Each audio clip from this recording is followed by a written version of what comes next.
Assalamualaikum warahmatullahi wabarakatuh. Sabahul khair. Kaifa halukum? Bagaimana kabarnya Ananda soleh-soleha ibu di rumah? Semoga dalam keadaan sehat walafiat, kemudian selalu mendapatkan lindungan dan rahmat dari Allah Subhanahu wa taala. Amin ya rabbal alamin. Baik, kali ini kita akan membahas materi di tema 2, subtema 2 tentang jenis-jenis usaha ekonomi, halaman 64.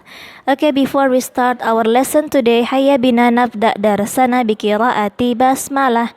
Bismillahirrahmanirrahim. Baik, coba Ananda perhatikan cerita yang tertera dalam slide. Ketika sedang belajar di kelas, penghapus Yusuf hilang. Yusuf sudah mencarinya tetapi tidak juga ketemu.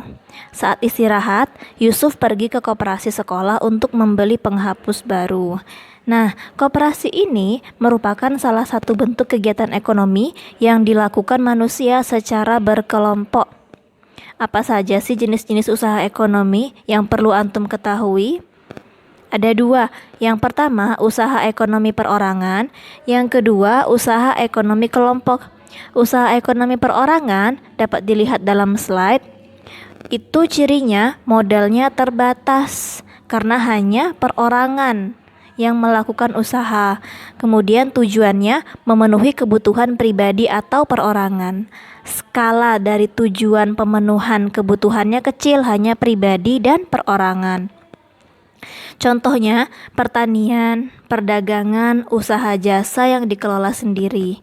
Kemudian usaha ekonomi kelompok. Usaha ekonomi kelompok ini merupakan usaha yang dijalankan secara bersama-sama, lebih dari satu orang, baik dalam hal modal, pengelolaan, maupun dalam hal bagi hasil.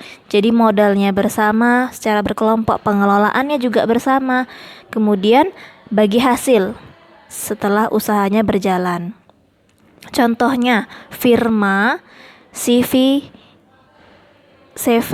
PT, BUMN, perusahaan daerah, dan koperasi.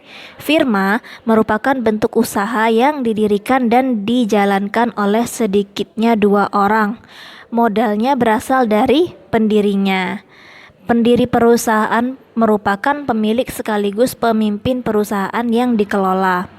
Kemudian CV atau persekutuan komanditer merupakan perusahaan yang didirikan oleh 1 orang atau lebih untuk mencapai tujuan bersama.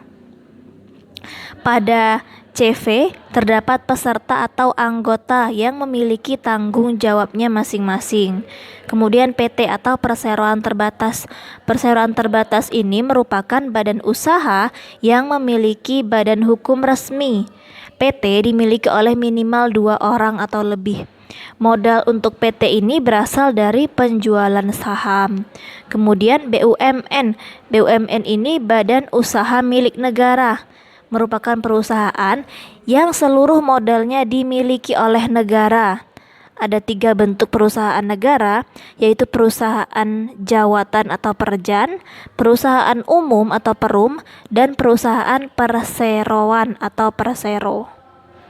Kemudian perusahaan daerah. Ini merupakan perusahaan yang modalnya berasal dari pemerintah daerah.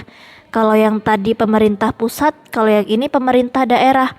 Perusahaan daerah umumnya bertujuan untuk menyediakan lapangan pekerjaan, memenuhi kebutuhan masyarakat, serta meningkatkan ekonomi daerah. Terakhir, koperasi seperti yang dicontohkan dalam cerita. Koperasi itu merupakan badan usaha yang beranggotakan perseorangan atau badan hukum yang kegiatannya berdasarkan atas asas kekeluargaan. Jadi koperasi ini usaha ekonomi yang berdasarkan asas kekeluargaan. Koperasi memiliki tujuan untuk memajukan kesejahteraan anggota pada khususnya dan masyarakat pada umumnya, serta ikut membangun perekonomian nasional. Jadi kalau ditanya, asas dalam badan usaha koperasi adalah asas kekeluargaan. Mungkin itu saja cukup pembelajaran kita hari ini tentang jenis-jenis usaha ekonomi. Semoga dapat dipahami. Untuk latihannya silahkan dikerjakan latihan di buku tema 2-nya halaman 65 dan 66. Nomor 1 sampai nomor 4. Silahkan dijawab pertanyaannya. Syukran katsiran ananda soleh-soleha ibu yang sudah bergabung dalam pembelajaran ini. Ibu doakan semoga antum dapat mengerjakan soalnya dengan baik. Kita akhiri dengan lafaz hamdalah. Alhamdulillahirabbil alamin. Wassalamualaikum warahmatullahi wabarakatuh.